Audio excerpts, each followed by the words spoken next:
Desperté en Navidad y recibí un mensaje. Mamá, cancelamos la comida. Hoy no nos da tiempo para ti. Vamos a comer con mi suegra. Eran las 6 de la mañana. Me quedé acostada mirando el techo. Sin tristeza, solo un vacío. A las 8 me levanté e hice mi maleta. A las 10, un taxi vino por mí. Y nadie imaginaba a dónde estaba a punto de irme. La pantalla del celular iluminó mi rostro en la oscuridad. Leí el mensaje una vez, luego otra y una tercera. Como si las palabras fueran a cambiar mágicamente si insistía lo suficiente. Pero no. Ahí estaban, frías y precisas como una sentencia. Mamá, cancelamos la comida. Hoy no nos da tiempo para ti. Vamos a comer con mi suegra. Me llamo Ofelia. Tengo 68 años. Y esa mañana de Navidad entendí algo que había estado negándome durante 3 años completos. Yo ya no importaba. Afuera, los vecinos comenzaban a encender sus luces navideñas. Escuchaba risas distantes, el tintineo de copas brindando, villancicos que se colaban por la ventana entreabierta de mi cuarto. Mi cuarto. Ese cuarto de servicio al fondo de la casa donde había dormido los últimos 1000 días de mi vida. La misma casa que construí con mi esposo hace 35 años. La casa donde crié a Tomás, mi único hijo. La casa que ahora era de todos, menos mía.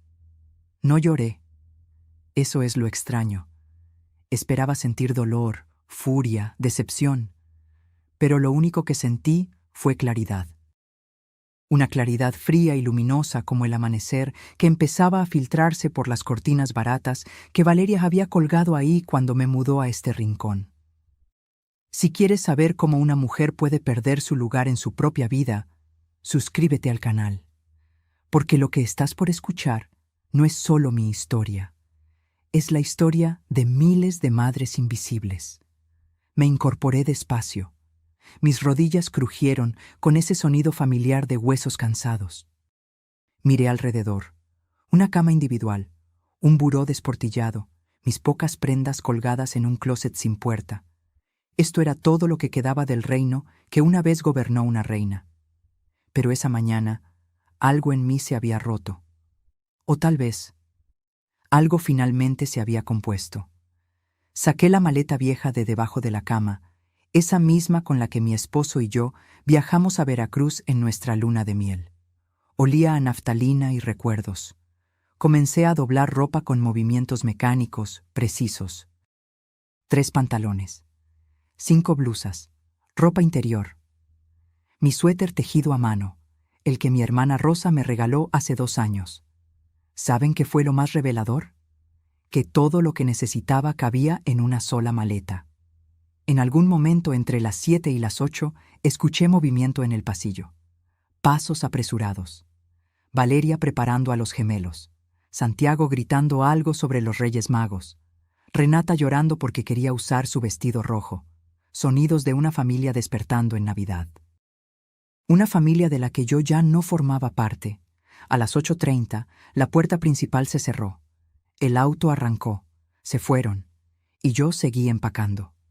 Tomé la urna pequeña con las cenizas de mi esposo. «Nos vamos, amor», le susurré. «Ya es hora». Llamé al taxi. El chofer dijo que llegaría en 1:30. Perfecto. Tiempo suficiente para cerrar este capítulo sin aspavientos ni escenas dramáticas.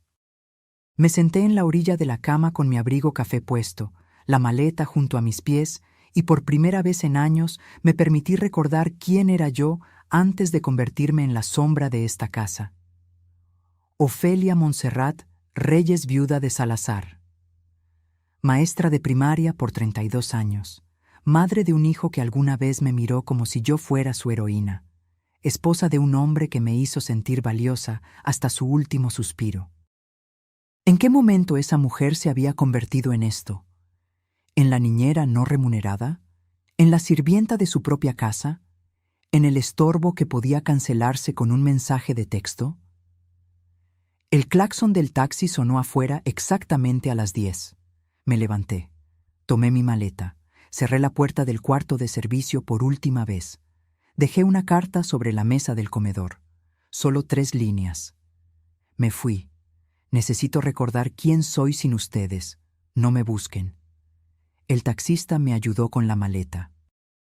¿Al aeropuerto, señora?, preguntó. Sí, al aeropuerto. Mientras el taxi avanzaba por las calles decoradas con esferas y guirnaldas, miré por última vez la casa. Esa casa de 2 pisos con jardín frontal donde había plantado bugambilias que ahora trepaban hasta el techo. Las ventanas estaban cerradas, oscuras, como si la casa misma se hubiera rendido. ¿Visita familiar?, preguntó el taxista tratando de llenar el silencio. Sonreí apenas. Algo así. No sabía que esa sería la última vez que vería esa casa como residente. No sabía que lo que acababa de iniciar cambiaría todo para siempre, porque a veces la única forma de salvarte es desaparecer, y yo acababa de convertirme en un fantasma. ¿Cómo perdí mi lugar en mi propia familia? Si alguien me hubiera dicho hace 5 años que terminaría durmiendo en el cuarto de servicio de mi propia casa, me habría reído en su cara. Pero la verdad es que nadie te despoja de golpe. Te van quitando pedacitos tan pequeños que ni siquiera te das cuenta de que estás desapareciendo. Todo comenzó 3 años atrás, cuando Tomás llegó una tarde de abril con esa sonrisa nerviosa que conocía desde que era niño. La misma sonrisa de cuando rompió el jarrón de la sala a los 8 años o cuando reprobó matemáticas en la secundaria. «Mamá, hay alguien que quiero que conozcas». Valeria entró a mi sala como si entrara a una pasarela. Tacones altos, vestido entallado, ese perfume dulzón que inundó todo el espacio, cabello lacio y oscuro cayéndole perfectamente sobre los hombros. Sonrisa de revista. Me extendió la mano con uñas perfectamente arregladas y dijo: «Señora Ofelia, he escuchado tanto de usted». Yo todavía llevaba puesto el mandil con el que había estado preparando albóndigas. Tenía harina en las manos. Me sentí pequeña frente a ella, aunque yo fuera quien estaba en su propia casa. Debí haber prestado atención a esa primera sensación. Para octubre de ese año, ya estaban casados. «Boda íntima», dijeron. «Mamá, es que Valeria quiere algo sencillo, sin tanto drama». Yo, que había soñado con organizar la boda de mi único hijo, terminé como una invitada más, sentada en la tercera fila de un jardín alquilado, viendo cómo una coordinadora que no conocía dirigía todo. Pero lo peor no fue eso. Lo peor fue lo que vino después. «Mamá, necesitamos quedarnos contigo unos meses», me dijo Tomás 2 semanas después de la boda. «Solo mientras encontramos algo. Ya sabes cómo está el mercado inmobiliario». ¿Cómo iba a decirle que no?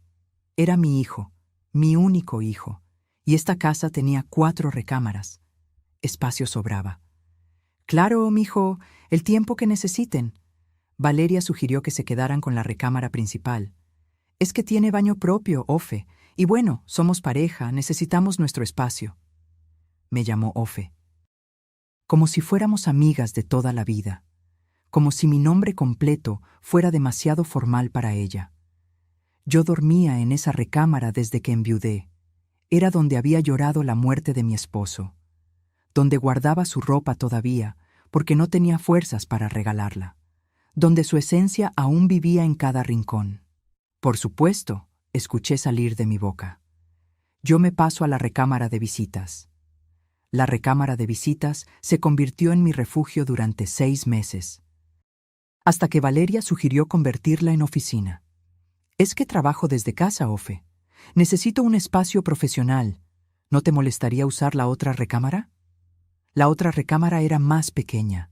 Daba al patio trasero donde los perros del vecino ladraban todas las mañanas. «No hay problema». Otros 6 meses después. «Ofe, vamos a usar esa recámara como cuarto de bebé. Estoy embarazada. ¿No es maravilloso?» Y así fue como terminé en el cuarto de servicio. «Solo hasta que nazca el bebé y nos mudemos», prometió Tomás. El bebé se convirtió en bebés. Gemelos, Santiago y Renata. Y los meses de espera se convirtieron en años.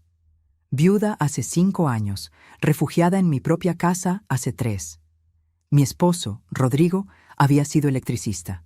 Buen hombre. De esos que arreglaban todo en casa y nunca levantaban la voz. Murió de un infarto mientras instalaba un ventilador en casa de un cliente. Rápido, sin despedidas. Me dejó esta casa completamente pagada, un seguro de vida modesto que invertí y una pensión de 12,000 pesos mensuales. No era rica, pero tampoco me faltaba nada. Hasta que Valeria llegó. Al principio fueron cambios pequeños.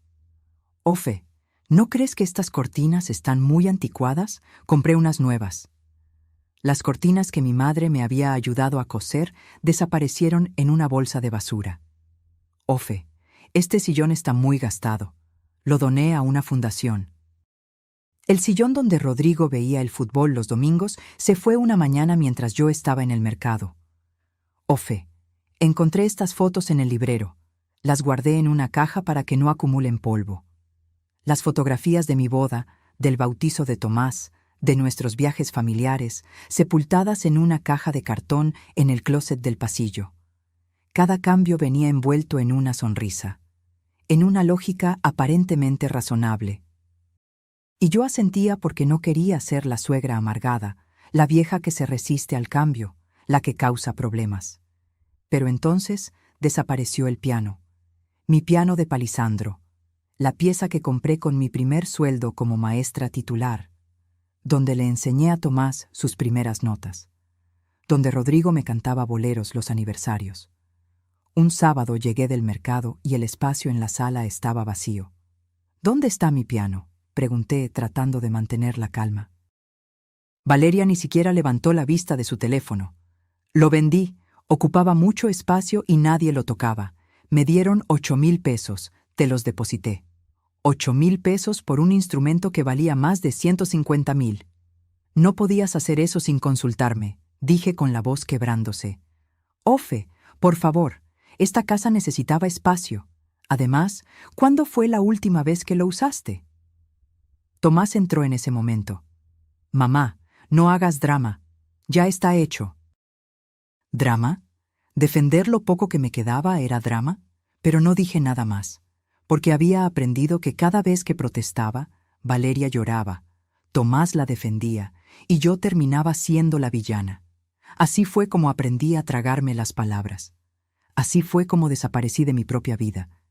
Y lo más doloroso, que ni siquiera me di cuenta hasta que ya era demasiado tarde, hasta aquella mañana de Navidad, cuando un mensaje me mostró mi verdadero lugar en esta familia. Ninguno. Cuando mi casa dejó de ser mía, dicen que una casa tiene memoria, que las paredes absorben las risas, los llantos, las conversaciones de medianoche. Si eso es cierto, entonces mi casa debió haber llorado conmigo mientras veía cómo la despojaban de su alma. Después del piano vinieron las porcelanas. Mi madre me había heredado una colección completa de figurillas de Talavera poblana. Eran 20 piezas que ella misma coleccionó durante 40 años. Cada una con su historia, su origen, su significado. Estaban en una vitrina de madera en el comedor, protegidas detrás de un cristal que yo limpiaba cada domingo con cuidado casi reverencial. Una tarde regresé de mi cita médica mensual y la vitrina estaba vacía. ¿Las porcelanas?, pregunté con el estómago hecho un nudo. Valeria estaba alimentando a los gemelos en la cocina. Ni siquiera volteó. Ah, sí, hice una venta de garage el sábado pasado. Se vendió todo. Conseguí 2,500 pesos. Necesitábamos ese espacio para los juguetes de los niños. 2,500 pesos por el legado de mi madre. Valeria, esas piezas eran de mi mamá. No tenías derecho. Finalmente me miró, con esa expresión que había perfeccionado, sorpresa inocente mezclada con ligera molestia. Ofe, nadie me dijo que eran importantes. Parecían simples adornos acumulando polvo. Además, los niños necesitan espacio para crecer. No podemos vivir en un museo. Tomás entró con Santiago en brazos. ¿Qué pasa ahora? Tu esposa vendió las porcelanas de tu abuela. Se encogió de hombros. Mamá, eran cosas viejas. No puedes aferrarte al pasado toda la vida. Cosas viejas. El legado de su abuela reducido a cosas viejas. Esa noche, en mi cuarto de servicio, hice una lista mental de todo lo que había desaparecido en 2 años. El piano de Palisandro, $8,000 pesos de un valor real de $150,000. Las porcelanas de mi madre, $2,500 pesos de un valor incalculable. El juego de té de plata que me regaló Rodrigo en nuestro aniversario número 25, regalado a la prima de Valeria. La mecedora de mimbre donde amamanté a Tomás, vendida en línea por $800 pesos. Las cortinas bordadas, a la basura. El librero de caoba de mi padre, donado a una escuela. Mis discos de vinilo de Los Panchos, Javier Solís, Chabela Vargas, desaparecidos sin explicación. Pero lo que más me dolió fue el reloj de oro de Rodrigo. Una pieza suiza que le regaló su padre cuando se graduó de la preparatoria. Mi esposo lo usó cada día de su vida hasta que murió. Yo lo guardaba en una pequeña caja de terciopelo dentro del cajón de mi buró, junto con su anillo de matrimonio. Una mañana busqué la caja y no estaba. Revisé cada cajón. Debajo de la cama, entre la ropa. Nada. ¿Alguien ha visto una caja pequeña de terciopelo?, pregunté en la cena. Valeria mordió un pedazo de pollo antes de responder. ¿La caja azul oscuro? Sí, la llevé a reparación. El reloj estaba descompuesto. No estaba descompuesto, y no te di permiso para tocarlo. Ofe, relájate. Solo quería ayudar. Tomás me dijo que era el reloj de su papá y pensé que sería lindo restaurarlo. ¿Dónde está? En la relojería del centro. Puedes recogerlo cuando quieras. Fui al día siguiente. El relojero me miró confundido. ¿Caja de terciopelo? Aquí no ha llegado ningún reloj así, señora. Llamé a Valeria. No está en la relojería. Silencio del otro lado. Luego, qué raro. Tal vez lo dejé en otra. Voy a revisar mis notas y te aviso. Nunca me avisó. El reloj nunca apareció. Y cuando volví a preguntar semanas después, me dijo que probablemente lo había perdido la tintorería o algo así, que ella no recordaba bien. Ese reloj valía al menos $45,000 pesos, pero su valor sentimental no tenía precio. Y yo sabía, lo sabía en el fondo de mi alma, que Valeria lo había vendido. La casa también cambió físicamente. Las paredes que yo había pintado de colores cálidos, amarillo en la cocina, verde olivo en la sala, fueron repintadas de gris y blanco. Colores neutros, ofe, más modernos. Los azulejos de talavera de la cocina que Rodrigo y yo elegimos con tanto cuidado fueron cubiertos con una pintura especial. Es más higiénico. Las macetas de barro que tenía en el jardín fueron reemplazadas por macetas minimalistas de cemento. Hasta mis plantas fueron cambiadas. Mis geranios rojos, mis margaritas, mis nochebuenas en diciembre, todo reemplazado por suculentas y plantas de sombra que Valeria consideraba más estéticas para las fotos. Porque claro, Valeria subía todo a sus redes sociales. Fotos de mi hermosa casa, mi espacio renovado, mi estilo de vida, mi casa convertida en su escenario de Instagram. Las fotografías familiares que lograron sobrevivir la primera purga terminaron guardadas en cajas. Desentonan con la decoración minimalista, explicó Valeria. En su lugar, cuadros abstractos comprados en IKEA, frases motivacionales en inglés enmarcadas. Nada que hablara de nosotros, de nuestra historia, de las 3 décadas que Rodrigo y yo invertimos construyendo este hogar. Un día, mientras limpiaba, porque sí, además de niñera también seguía siendo la sirvienta, encontré una caja en el closet del pasillo. Adentro estaban todas las fotografías familiares. Bodas, bautizos, cumpleaños, viajes. 35 años de memoria familiar amontonados sin orden ni cuidado. En la misma caja encontré el álbum de nuestra boda. Las páginas amarillentas, las esquinas dobladas. La foto donde Rodrigo me carga en brazos frente a la iglesia, donde bailamos nuestro primer vals, donde cortamos el pastel rodeados de nuestros padres que ya no están. Me senté en el piso del pasillo con ese álbum en las manos y finalmente lloré. Lloré por el piano que ya no tocaba canciones, por las porcelanas que nunca volverían, por el reloj que marcó el tiempo de mi esposo hasta su último latido, por las paredes que ya no reconocían mi voz, por la casa que se había convertido en un cascarón bonito, pero vacío. Lloré por la mujer que fui y que dejé que desapareciera sin pelear, pero aún no estaba lista para reaccionar. Todavía pensaba que si era paciente, si no causaba problemas, si me hacía pequeñita e invisible, tal vez recuperaría algo de lo perdido. No sabía que lo peor todavía estaba por venir. No sabía que convertirse en abuela sería el último clavo en mi ataúd de dignidad.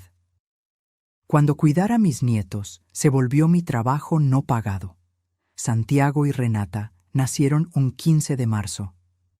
Gemelos idénticos de ojos cafés y mejillas redondas que llenaron la casa de llanto, pañales y ese olor dulce a bebé recién bañado.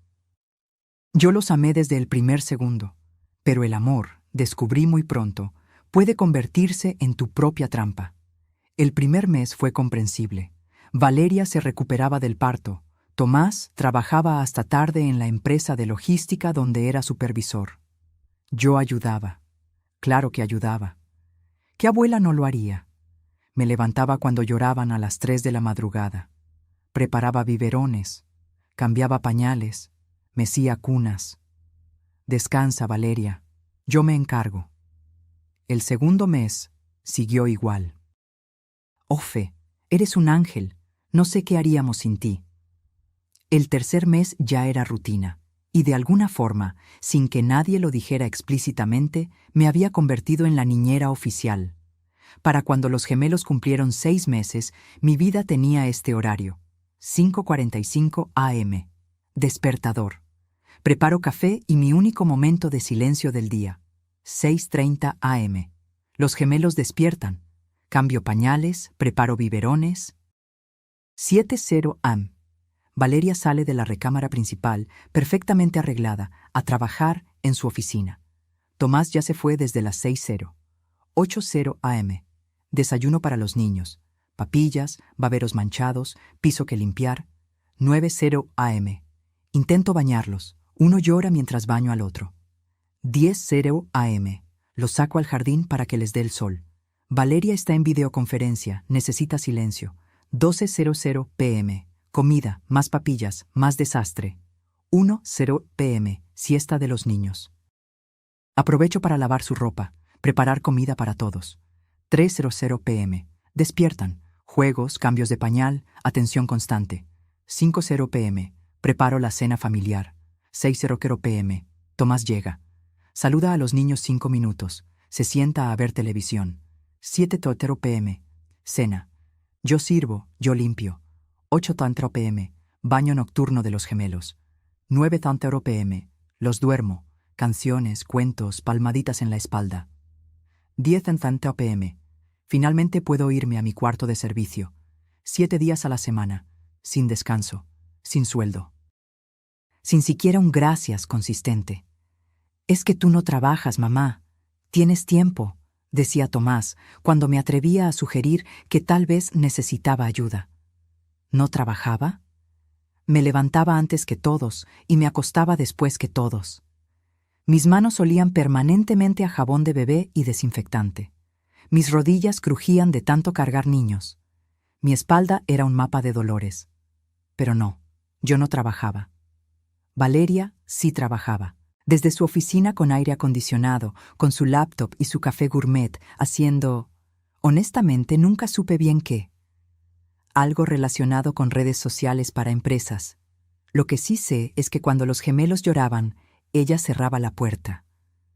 Ofe, ¿puedes ver qué necesitan? Estoy en una llamada importante. Siempre estaba en una llamada importante. Los fines de semana eran peores. Tomás y Valeria salían. Mamá, necesitamos tiempo de pareja, ¿tú entiendes? Y yo me quedaba con Santiago y Renata desde el sábado por la mañana hasta el domingo por la noche. Cuando los gemelos cumplieron 1 año, ya caminaban y la casa era un campo de batalla constante. Uno se subía al sillón mientras yo corría a evitar que el otro se metiera dedos al enchufe. Comían 3 veces al día y cada comida significaba limpiar paredes, piso, sus caras, sus manos, su ropa. Mi pensión de 12,000 pesos se iba en pañales, toallitas, medicamentos cuando se enfermaban. Porque sí, cuando necesitaban tempra a las 2 de la mañana, era yo quien bajaba a la farmacia de guardia. «Ofe, te reembolso», decía Valeria. Nunca lo hacía. Las navidades anteriores habían sido especialmente crueles. Yo compraba los regalos para los gemelos con mis ahorros. Envolvía cada juguete con cuidado. Escribía las tarjetas. Y en la mañana de Navidad, Tomás y Valeria los entregaban como si ellos los hubieran comprado. «Mira, Santiago, esto es de papá y mamá». Yo observaba desde la cocina, preparando el pavo que nadie agradecería, viendo cómo mis nietos abrazaban a sus padres por regalos que yo pagué. La primera Navidad así, pensé. Bueno, son sus padres, es lógico. La segunda Navidad. Tal vez el próximo año me tomen en cuenta. La tercera Navidad fue la del mensaje, la del taxi, la del despertar. Pero antes de esa mañana definitiva, hubo un momento que quebró algo dentro de mí. Un momento que nunca podré olvidar. Fue mi cumpleaños número 68. 3 meses antes de aquella Navidad. Valeria organizó una reunión familiar en mi casa. Invitó a su madre, su hermana, 2 primas.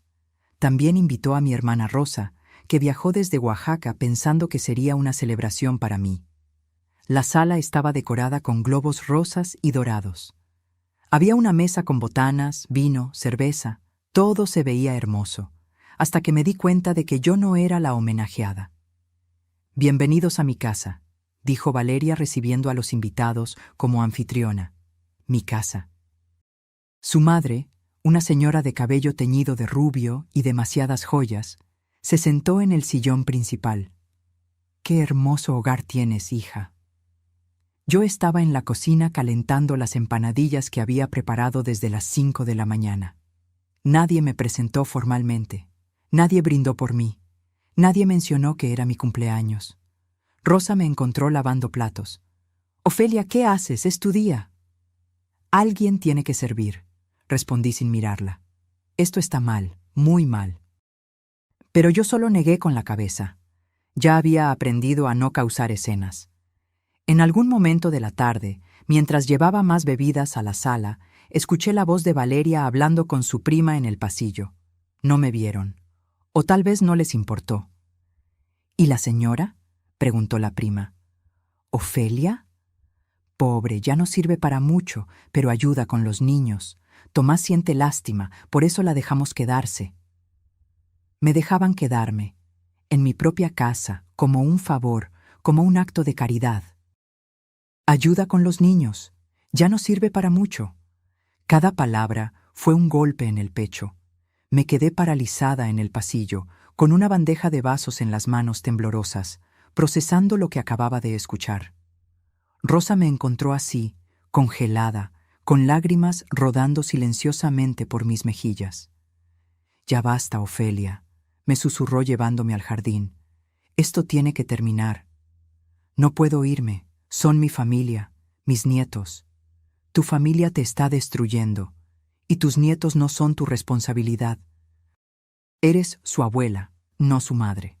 Esa noche, después de que todos se fueron, después de lavar todos los platos de mi cumpleaños en mi casa, donde yo era la sirvienta, Rosa se sentó conmigo en el cuarto de servicio. «Vente a Oaxaca conmigo. Tengo espacio.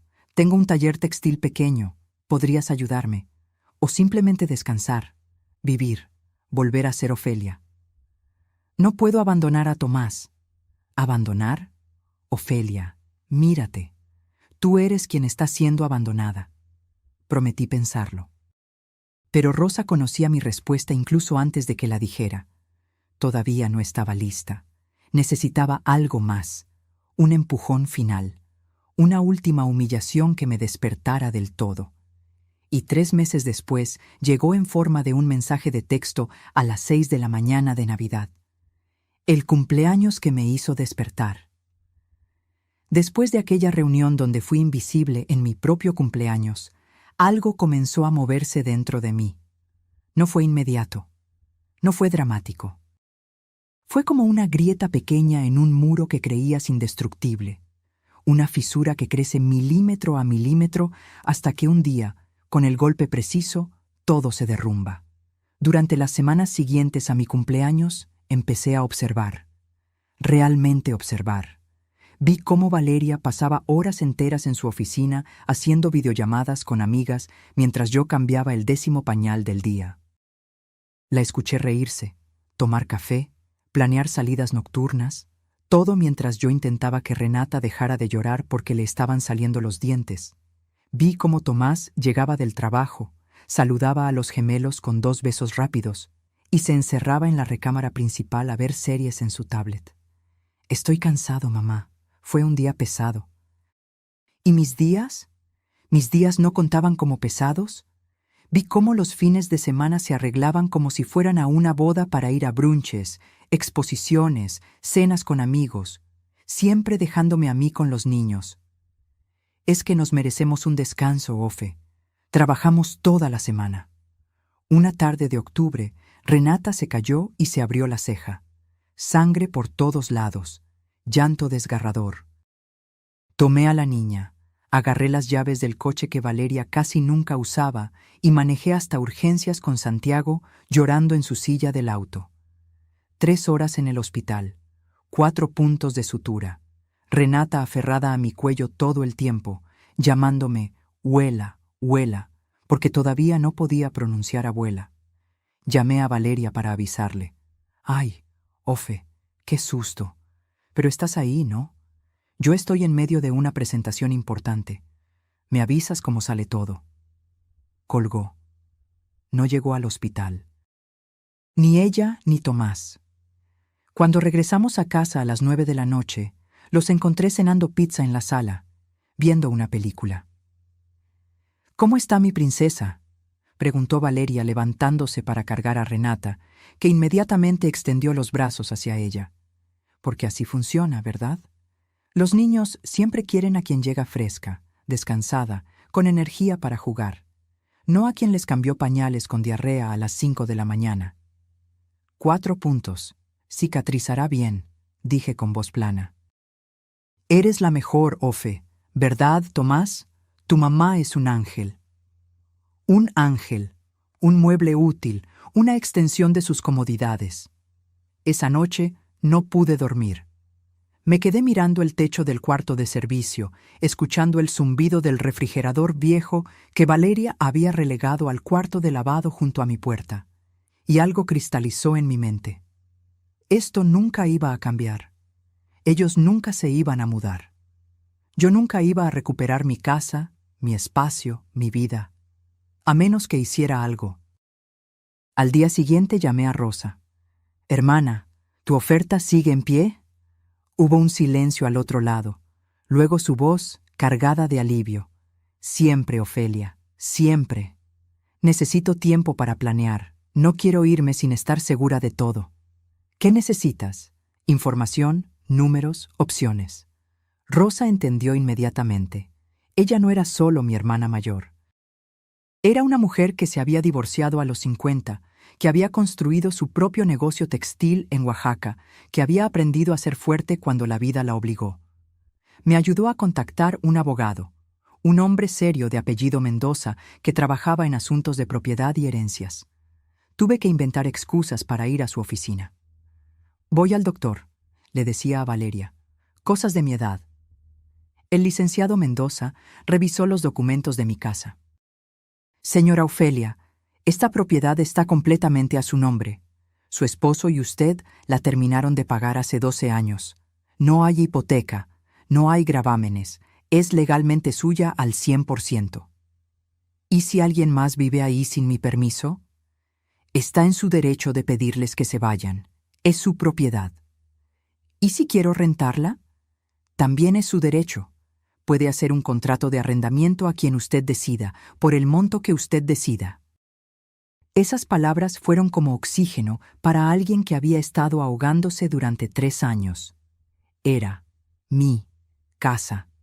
Investigué precios de renta en mi colonia. Casas similares a la mía se rentaban entre 22,000 y 28,000 pesos mensuales. Mi casa, con 4 recámaras, 2 baños completos, jardín, cochecho para 2 autos, fácilmente podría rentarse en 25,000. Hice números en una libreta que guardaba bajo mi colchón. Pensión mensual, 12,000 pesos. Renta potencial, 25,000 pesos. Total mensual, 37,000 pesos. Ahorros actuales, 450,000 pesos, lo que quedaba del seguro de Rodrigo después de 3 años financiando pañales y gastos que no eran míos. Con ese dinero podía vivir, podía respirar, podía ser yo misma otra vez. Rosa me envió fotos de su casa en Oaxaca, una construcción de 2 pisos en el centro histórico, cerca del mercado de Benito Juárez. El cuarto de arriba es tuyo si lo quieres. Tiene vista a la calle, entra el sol toda la mañana, y en la planta baja está mi taller. Podrías ayudarme si quieres, o simplemente descansar, sin presiones. Por primera vez en años, imaginé una vida diferente.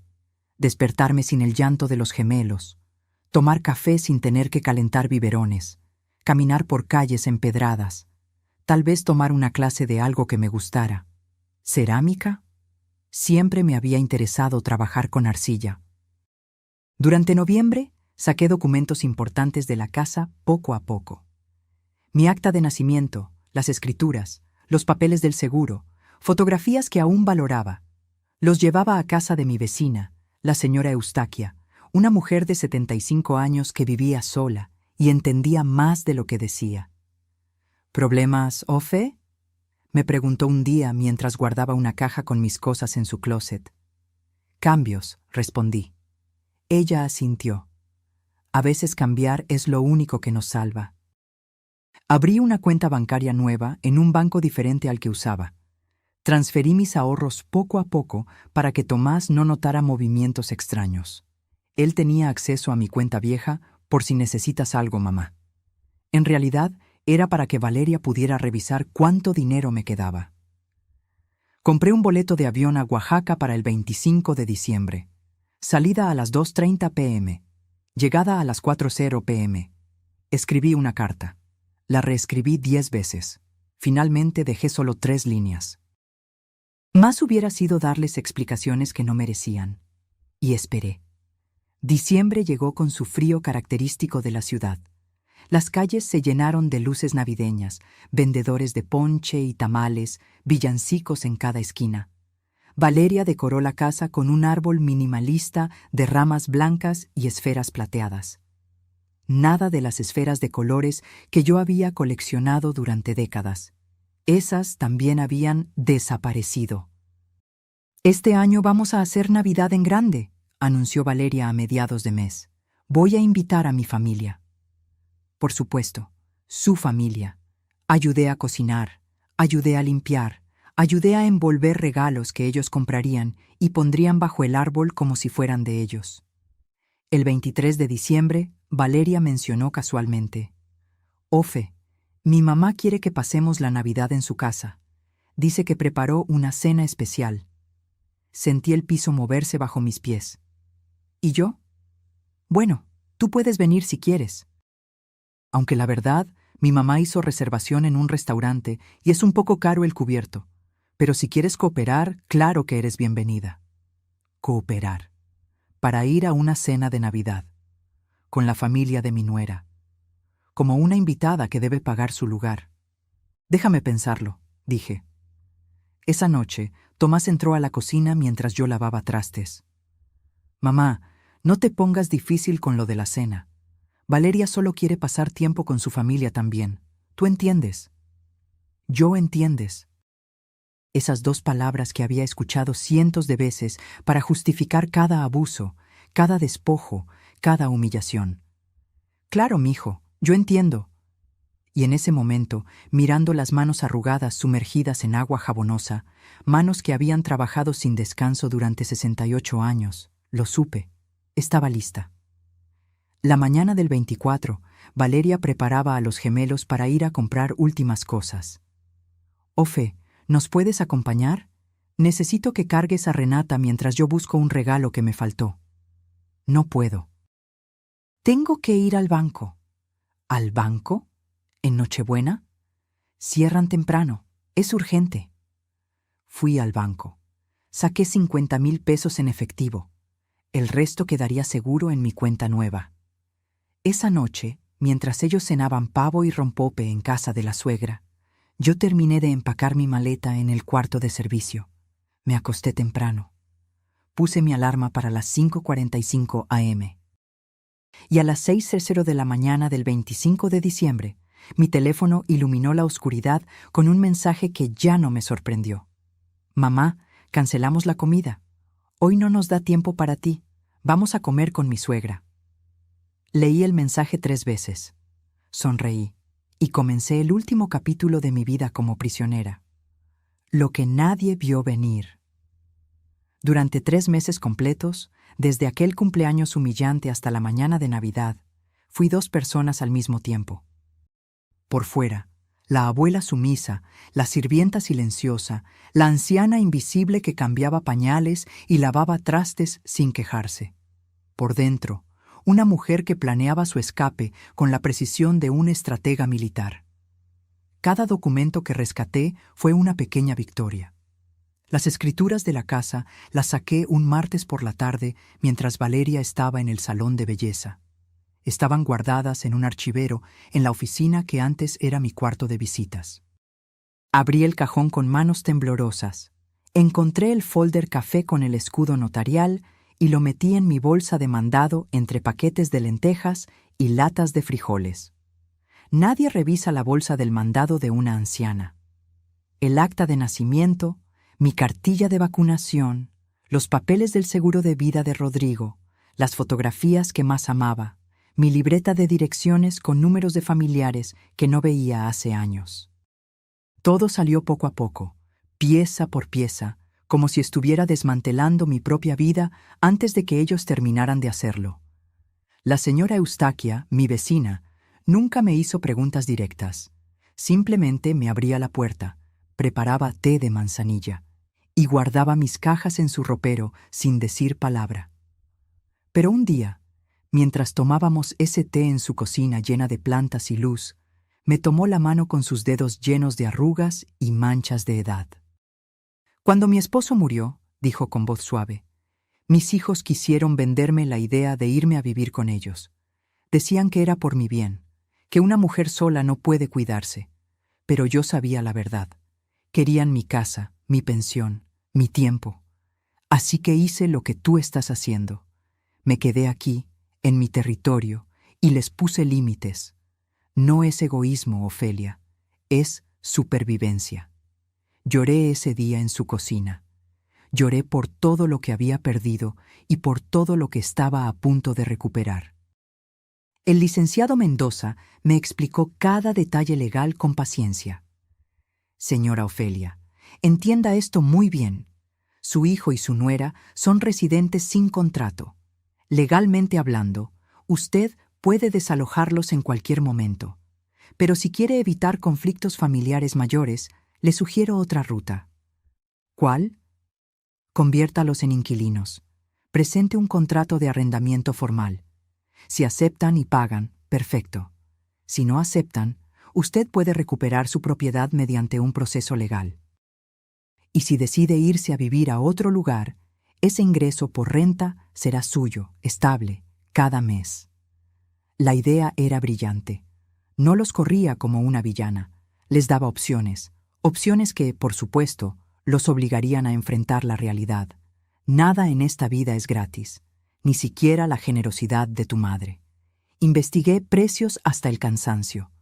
Entré a páginas de internet en la biblioteca pública fingiendo que buscaba recetas de cocina. Anoté cada dato en mi libreta secreta. Casas similares a la mía en la colonia, sus precios, sus características. Una casa de 3 recámaras en mi calle, 20,000 pesos mensuales. Una de 4 recámaras a 2 cuadras, $26,000. Una con jardín como la mía, $24,500. Decidí un precio justo pero firme, 22,000 pesos mensuales. No era el más alto del mercado, pero tampoco era regalado. Era lo que cualquier inquilino pagaría por una propiedad así. Y si mi propio hijo no quería pagar, entonces alguien más lo haría. Rosa y yo hablábamos cada tercer día, llamadas cortas desde teléfonos públicos o desde la casa de Eustaquia. «Todo está listo aquí», me decía mi hermana. «Tu cuarto tiene sábanas nuevas. Compré una mecedora para que te sientes a leer junto a la ventana, y en el taller tengo un espacio por si quieres aprender a teñir textiles. Pero sin presión, Ofelia. Aquí vienes a vivir, no a trabajar». Vivir. ¿Cuánto tiempo había pasado desde que realmente viví? Abrí la cuenta bancaria nueva un viernes por la tarde.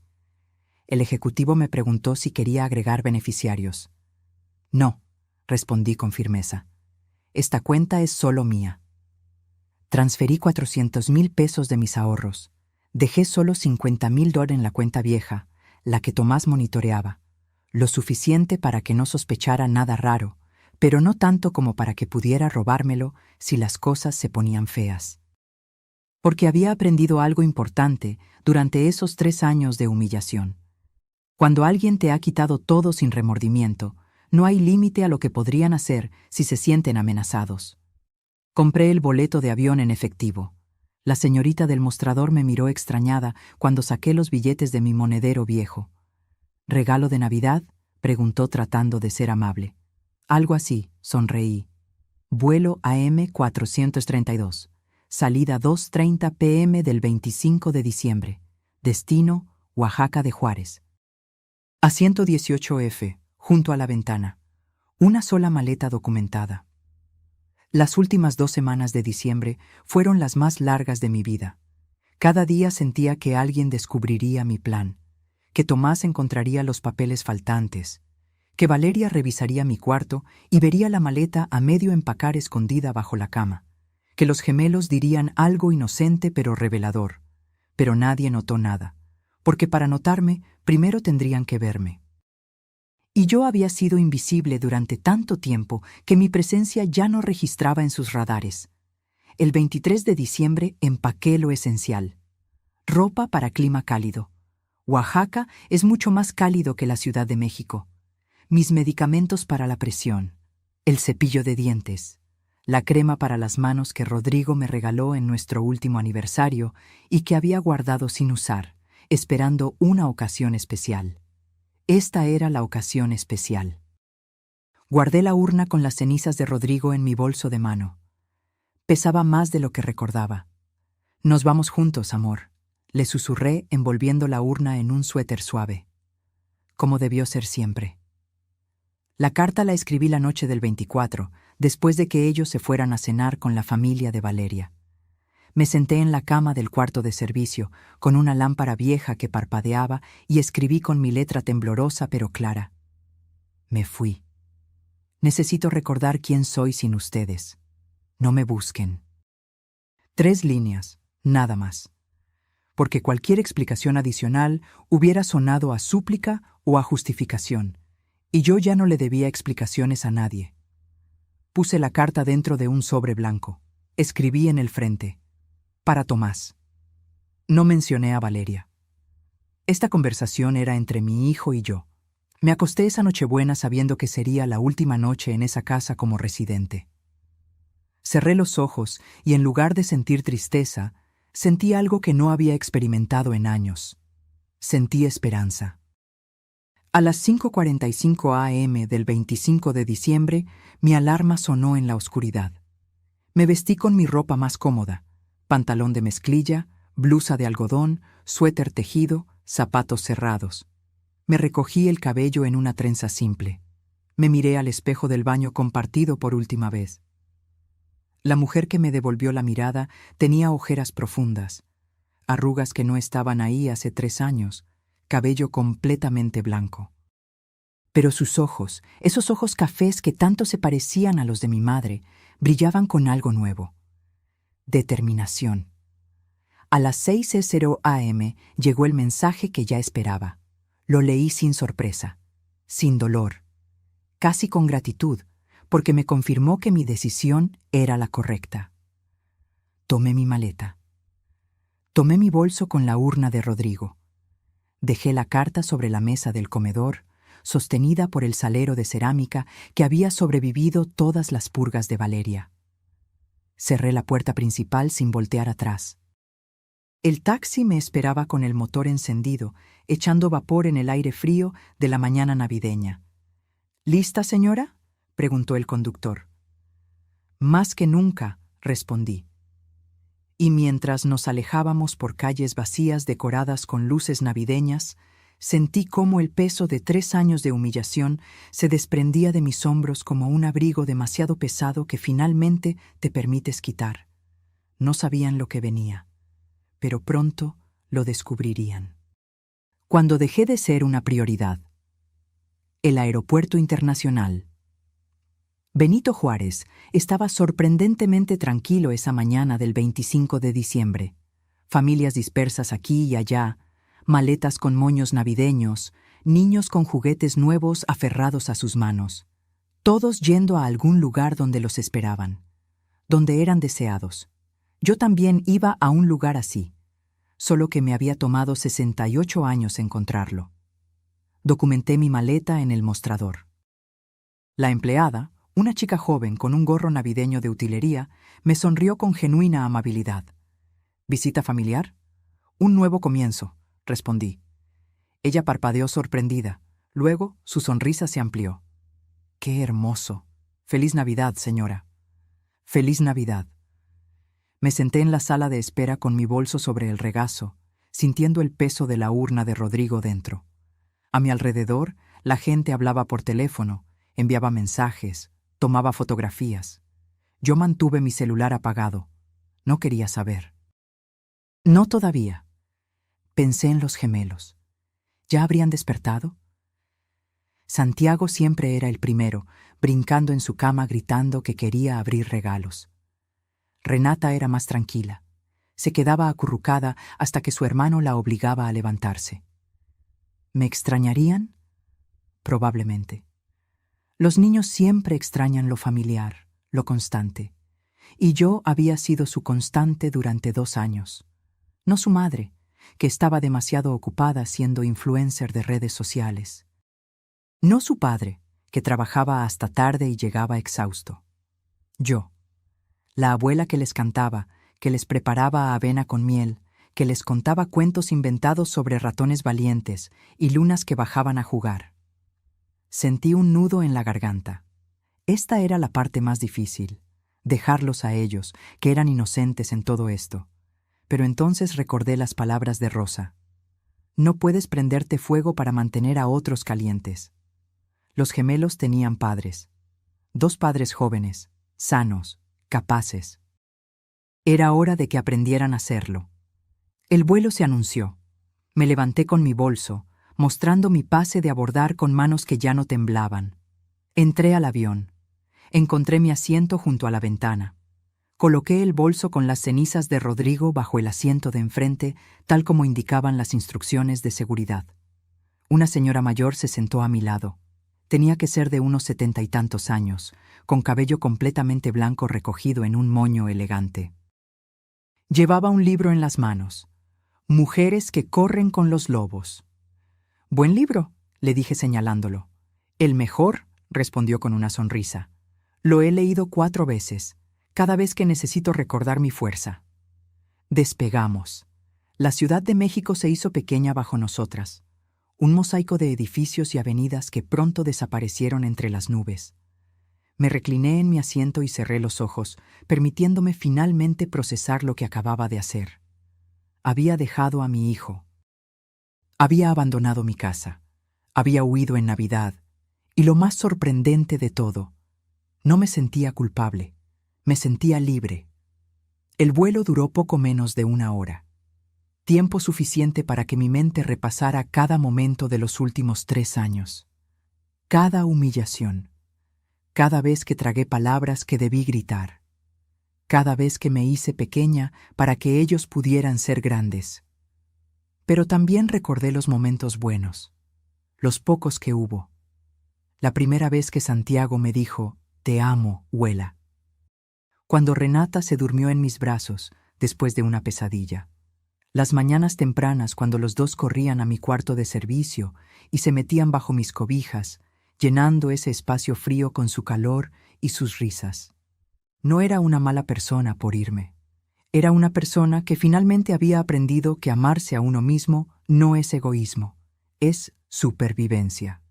El avión aterrizó en Oaxaca a las 4:00 p.m. exactas. El cielo era de un azul brillante, el sol cálido incluso en diciembre. Tan diferente al frío gris de la Ciudad de México. Rosa me esperaba en la zona de llegadas. La vi antes de que ella me viera a mí. Estaba más delgada de lo que recordaba, con el cabello corto y teñido de un castaño rojizo. Vestía un huipil bordado y pantalones de mezclilla. Se veía feliz, plena, como alguien que había encontrado su lugar en el mundo. Cuando nuestros ojos se encontraron, corrió hacia mí con los brazos abiertos. Ofelia, susurró contra mi cabello mientras me abrazaba. Lo lograste, realmente lo lograste. Y ahí, en medio del aeropuerto de Oaxaca, rodeada del olor a tlayudas de los puestos de comida y el sonido del zapoteco mezclándose con español, me permití llorar. No de tristeza, de alivio. Me vine con todo y Rodrigo, dije señalando mi bolso. Rosa se rió entre lágrimas. Él también merece un nuevo comienzo. El taxi nos llevó por calles coloniales de colores vibrantes, casas amarillas, rosas, verdes, azules, iglesias antiguas con fachadas barrocas. Gente caminando sin prisa, saludándose, deteniéndose a conversar en las esquinas. Todo era más lento aquí, más humano. La casa de Rosa estaba en una calle empedrada cerca del centro. Una construcción de 2 pisos con balcones de hierro forjado y macetas llenas de geranios rojos. Me llevó directo al segundo piso. Este es tu cuarto. Era pequeño pero luminoso. Una cama individual con colcha tejida a mano en tonos naranjas y azules. Una mecedora de madera junto a la ventana que daba a la calle. Un buró con una lámpara, un ropero antiguo pero sólido, y en la pared un cuadro de la Virgen de Guadalupe. Es perfecto, susurré. Descansa hoy. Mañana te muestro el resto, el taller, el mercado, todo. Pero antes de que Rosa saliera, tomé su mano. Gracias, por no juzgarme, por no decirme que debería volver. Ofelia, he vivido suficiente para saber que hay momentos en que la única forma de salvarte es alejarte. Hiciste lo correcto. Esa noche, mientras la ciudad de Oaxaca celebraba Navidad con música de banda filtrándose por mi ventana, me senté en la mecedora con la urna de Rodrigo en mi regazo. Lo hicimos, amor, le dije. Nos salvamos. Encendí mi teléfono por primera vez desde la mañana. 37 llamadas perdidas de Tomás. 22 mensajes. 4 de Valeria. Los leí todos sin abrir ninguno. Podía ver las vistas previas. Mamá, ¿dónde estás? ¿Pasó algo? Estamos preocupados. Ya no es gracioso, contesta. ¿Por qué te fuiste? Necesitamos hablar. Ninguno decía, lo siento. Ninguno decía, te extraño. Ninguno preguntaba cómo estaba yo. Todos preguntaban dónde estaba, porque esa era su verdadera preocupación. No mi bienestar, mi ubicación, mi disponibilidad. Escribí un solo mensaje para Tomás. Estoy bien, estoy a salvo, necesito tiempo, no me busquen.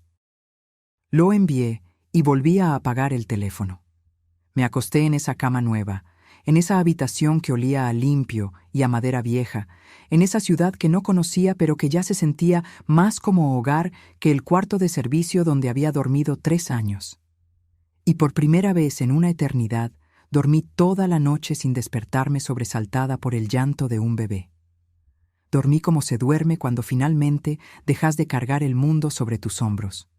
Dormí como una mujer libre. Cuando regresaron y yo no estaba, supe después, por boca de mi propia hermana que habló con la vecina Eustaquia, exactamente qué pasó esa noche del 25 de diciembre cuando regresaron a casa. Eran las 8:30 de la noche cuando el auto de Tomás se estacionó frente a la casa. Valeria venía quejándose de que su madre había servido demasiada comida y ella se sentía hinchada. Los gemelos dormían en sus sillas del auto, exhaustos después de un día completo, siendo consentidos por la familia de ella. Tomás abrió la puerta principal cargando a Santiago. Valeria entró detrás con Renata en brazos. La casa estaba completamente oscura, silenciosa, fría. «¿Mamá?», llamó Tomás encendiendo las luces de la sala. Nada. Subieron a los gemelos a su cuarto. Los acostaron sin cambiarles la ropa. Valeria estaba de mal humor. Seguro salió con alguna amiga. Qué raro que no avisara. Pero algo en el silencio de la casa no se sentía normal. Tomás bajó a la cocina. No había olor a comida. Ningún traste en el fregadero, la estufa fría. Todo exactamente como lo habían dejado en la mañana. Fue entonces cuando vio la carta sobre la mesa del comedor, el sobre blanco con su nombre escrito en mi letra temblorosa. Lo tomó con manos que, según me contaron, temblaban ligeramente. Lo abrió. Leyó las 3 líneas una vez, 2 veces, 3 veces. «Valeria», su voz sonó extraña. «Necesitas ver esto». Ella bajó las escaleras con fastidio. «¿Qué pasa ahora?». Tomás le extendió la carta sin decir palabra. Valeria la leyó, parpadeó, la releyó. «¿Esto es una broma?». «Ve a su cuarto». Caminaron juntos por el pasillo hacia el cuarto de servicio. Tomás abrió la puerta. La cama estaba tendida con precisión militar. El pequeño buró, vacío. El closet sin puerta mostraba solo ganchos desnudos. Ni una prenda de ropa, ni un zapato, ni un objeto personal. El baño compartido tampoco tenía rastro mío. Mi cepillo de dientes, mi crema, mi champú, todo había desaparecido. «Se fue», susurró Tomás. «Realmente se fue». Valeria soltó una risa nerviosa. «Está exagerando, haciéndose la víctima. Ya regresará cuando se le pase el berrinche». Pero Tomás conocía esa letra, conocía el peso de esas palabras. «Me fui. Necesito recordar quién soy sin ustedes. No me busquen». Sacó su celular, marcó mi número, buzón de voz. Lo intentó de nuevo, buzón, una tercera vez, buzón. «¿Dónde está? ¿Por qué haría esto?». Su voz subía de volumen con cada pregunta. «Tomás, cálmate. Es Navidad. No puede haber ido muy lejos». Pero para las 11 de la noche, después de 47 llamadas sin respuesta, después de revisar cada cuarto de la casa buscando alguna pista, después de llamar a los hospitales cercanos preguntando si había ingresado alguna mujer de mi descripción, el pánico comenzó a instalarse. Tomás llamó a Rosa. «Mi hermana, bendita sea», contestó al tercer timbrado con voz somnolienta. «Tía, soy Tomás. ¿Has sabido algo de mi mamá?». «¿Por qué me llamas a esta hora, Tomás?». «Mi mamá desapareció. Dejó una carta. Dice que se fue. ¿Está contigo?». Hubo un silencio calculado del otro lado. Rosa sabía actuar. «¿Que se fue? ¿A dónde?». «Eso te estoy preguntando». «No. No he sabido nada de ella desde hace semanas». «¿Revisaron los hospitales?». «Sí. No está en ninguno». «Dios mío, Tomás». «¿Qué le hicieron?». Esa pregunta cayó como piedra en agua quieta. «¿Qué le hicimos?». «Nada. Solo le dijimos que hoy comeríamos con la familia de Valeria». «¿En Navidad?». «Sí. La dejaron sola en Navidad. Ella podía venir si quería». Rosa dejó escapar un suspiro que sonó a decepción profunda. «Búsquenla, Tomás, y cuando la encuentren, más les vale pedirle perdón de rodillas». Colgó. Tomás se dejó caer en el sillón de la sala, ese sillón gris minimalista que Valeria había comprado para reemplazar el que mi esposo amaba. Tenía la cabeza entre las manos. «Esto es tu culpa», le dijo a Valeria. «¿Mi culpa? ¿Por qué es mi culpa?». «Porque la has tratado como sirvienta desde que llegamos aquí. Yo no la obligué a hacer nada. Ella ofrecía ayuda todo el tiempo. Porque no tenía opción, porque tomamos su casa, su espacio, su vida. Esta es tu madre, Tomás, no mía. Si alguien debió ponerle atención, eras tú. Pelearon hasta las 3 de la mañana, Valeria llorando, diciendo que era injusto que la culparan. Tomás sintiéndose miserable, pero sin saber exactamente qué había hecho mal. Ambos ignorando la verdad más obvia, que durante 3 años completos me habían convertido en un fantasma en mi propia casa. El 26 de diciembre, Tomás fue a la policía. Quiero reportar a una persona desaparecida. El oficial, un hombre de mediana edad con bigote espeso, tomó nota. ¿Cuánto tiempo tiene desaparecida? Desde ayer. ¿Ayer? Señor, tiene que pasar al menos 72 horas para... Es mi madre. Tiene 68 años. Dejó una nota. No contesta el teléfono. El oficial revisó la carta. Dice claramente que se fue por decisión propia. No es desaparición, señor. Es una persona adulta ejerciendo su derecho a irse. ¿Entonces no pueden ayudarme? Si después de unos días no aparece y hay razón para creer que está en peligro, regrese. Pero por ahora, esto parece un asunto familiar.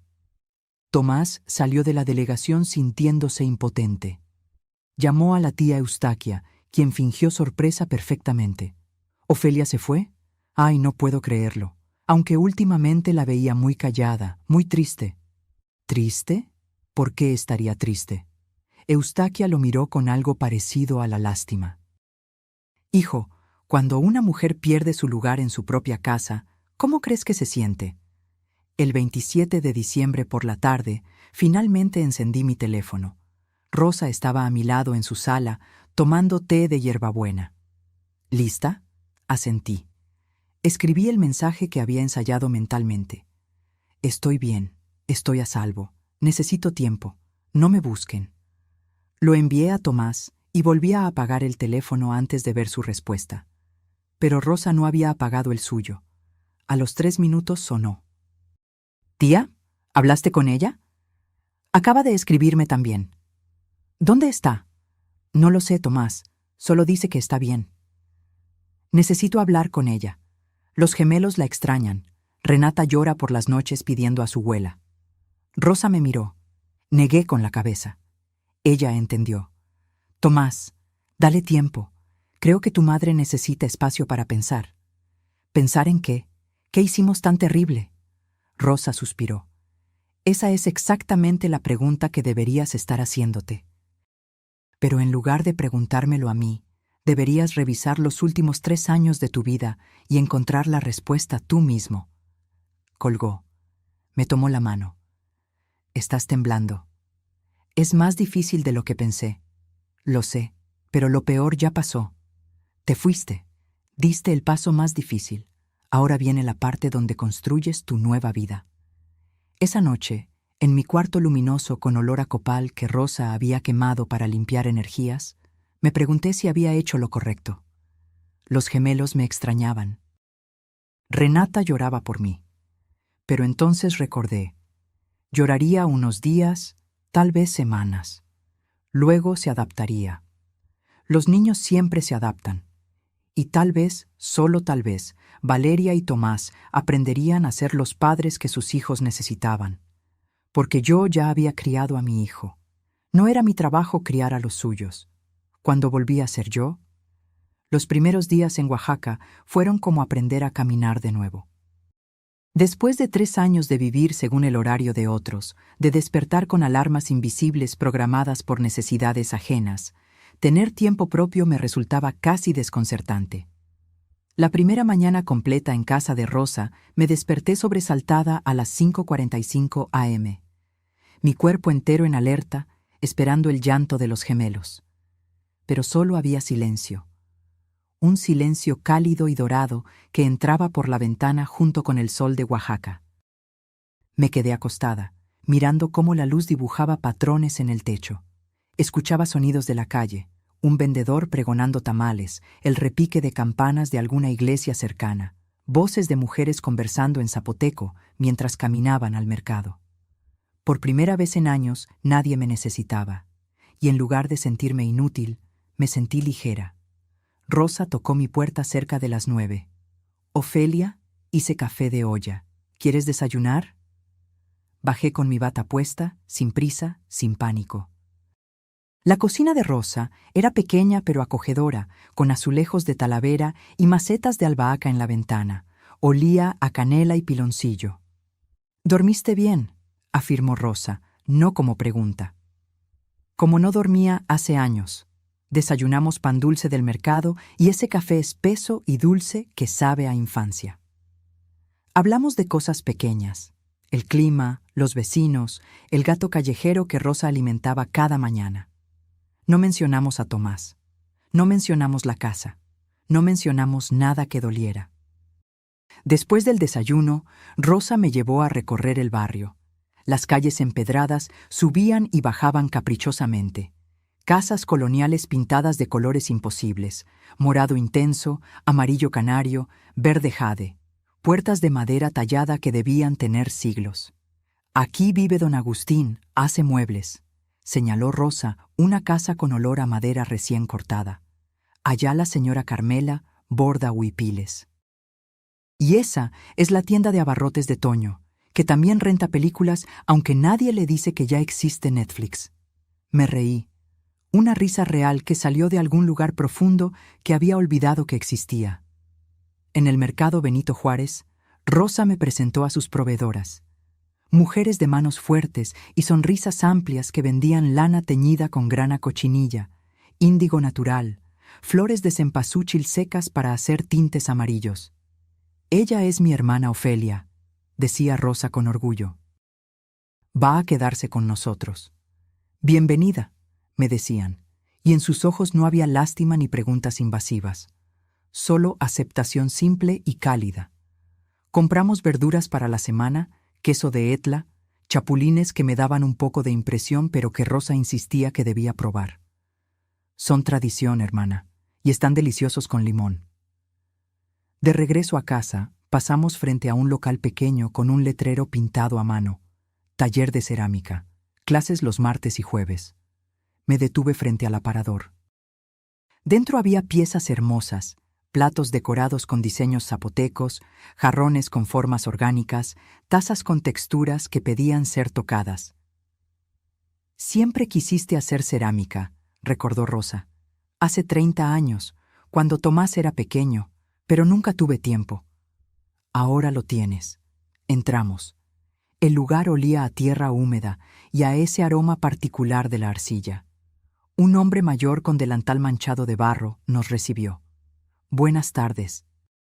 «¿Buscaban algo específico?» «Información sobre las clases», dije antes de pensarlo mucho. «Los martes y jueves de 4 a 6, 150 pesos por clase, material incluido, primera clase gratis para probar». Miré a Rosa. Ella asintió con esa sonrisa que decía: «Hazlo». «Me anoto para el próximo martes». Caminamos de regreso en silencio, pero era un silencio cómodo. Rosa cargaba las verduras. Yo llevaba en mi bolso un volante con la información del taller y algo que no había sentido en mucho tiempo: emoción por algo que venía. Esa tarde, mientras Rosa trabajaba en su taller de textiles en la planta baja, yo me senté en mi mecedora con un cuaderno nuevo que había comprado en el mercado. Empecé a escribir. No sabía exactamente qué, solo dejé que las palabras fluyeran. Escribí sobre el piano de Palisandro, sobre las porcelanas de mi madre, sobre el reloj de Rodrigo que nunca apareció, sobre 3 años de ser invisible. Lloré mientras escribía. Pero no eran lágrimas de autocompasión, eran lágrimas de liberación, como cuando drenas una herida infectada y finalmente puede comenzar a sanar. El martes siguiente fui a mi primera clase de cerámica. Éramos 6 personas, 3 mujeres mayores como yo, un señor jubilado y 2 chicas jóvenes que estudiaban diseño. El maestro Aurelio nos enseñó lo básico: cómo preparar la arcilla, cómo centrarla en el torno, cómo sentir su movimiento bajo las manos. Mis primeros intentos fueron desastrosos. La arcilla se bamboleaba, se descentraba, terminaba siendo un bulto deforme. Pero Aurelio solo sonreía. La cerámica te enseña paciencia, no puedes forzar la arcilla, tienes que trabajar con ella. Para la tercera clase, logré hacer un cuenco pequeño, imperfecto, con paredes desiguales, pero mío, completamente mío. Lo hiciste, celebró una de las señoras, que se llamaba Socorro y tenía 72 años. Tu primer pieza, siempre recordarás esta. Tenía razón. Las semanas pasaron. Enero se convirtió en febrero. Establecí una rutina propia, no impuesta. Despertaba cuando mi cuerpo estaba listo, desayunaba sin prisa, ayudaba a Rosa en el taller cuando ella necesitaba manos extra para clasificar lana o empacar pedidos. Iba a mis clases de cerámica 2 veces por semana. Comencé a crear un plato, una taza, un jarrón pequeño. Cada pieza era un pedazo de mí que estaba recuperando. Socorro se convirtió en mi amiga. Ella también era viuda. También había pasado por hijos complicados. Mis hijas querían que vendiera mi casa y me fuera a vivir con ellas. Me contó un día mientras trabajábamos juntas en nuestras piezas. Les dije que primero muerta. Ahora vivo sola. Las veo cuando quiero y soy feliz. Ellas se enojaron al principio, pero se les pasó. ¿No te sientes culpable? ¿Culpable de qué? ¿De cuidarme? ¿De elegirme? Ofelia, pasé 50 años cuidando a otros. Me gané el derecho de cuidarme a mí misma. Sus palabras eran como bálsamo en heridas que apenas comenzaban a cerrar. En marzo, el maestro Aurelio organizó una pequeña exposición en una galería del centro. Todos van a mostrar su mejor pieza. Es solo para familiares y amigos, nada formal. Pero es importante celebrar nuestro trabajo. Elegí un juego de 3 cuencos que había hecho, cada uno ligeramente más pequeño que el anterior, decorados con líneas simples pero elegantes en color azul cobalto. Los llamé Renacimiento. Rosa invitó a sus amigas del mercado. Socorro llevó a su sobrina. El señor jubilado trajo a su nuevo novio.